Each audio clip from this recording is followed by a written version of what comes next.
СДСМ ќе бара поддршка од останатите пратенички групи во собранието за иницијатива со која ќе бараат свикување на седница. Извори од пратеничката група на СДСМ за телевизија 24 потврдуваат дека не се исклучува барањето уште утре да му биде доставено на собранискиот спикер Талат Џафери. Телевизија 24 уште вчера објави дека пратениците на Заев собираат потписи откако тој одби да го свика собранието. Ставот на пратеничката група на СДСМ е дека собранието треба да биде во функција и затоа се исполнети сите услови пропишани во Уставот, изјави за телевизија 24 координаторот на групата на СДСМ Јован Митревски.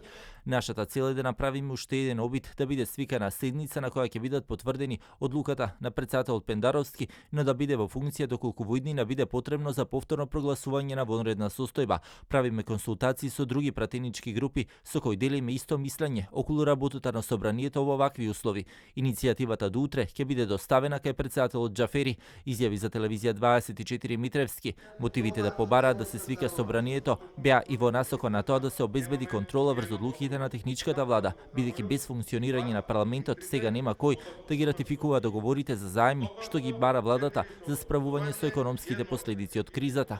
Но пред се и да бидат потврдени клучните одлуки на шефот на државата за свикување на вонредна ситуација која на два пати беше прогласена во рокот по 30 дена.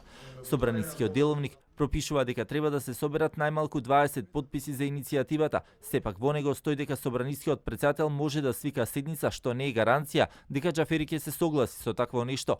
Собранието досега не потврди ниту една од одлуките за вонредна состојба на председателот на државата, кој исто така пак неколку пати го изнесе својот став јавно, но и пред Џафери на Безбедносниот совет дека смета дека законодавниот дом треба да биде свикан. Џафери пак и во 24 анализа беше дециден дека нема да го свика собранието, бидејќи според него пратениците немаат повеќе мандат.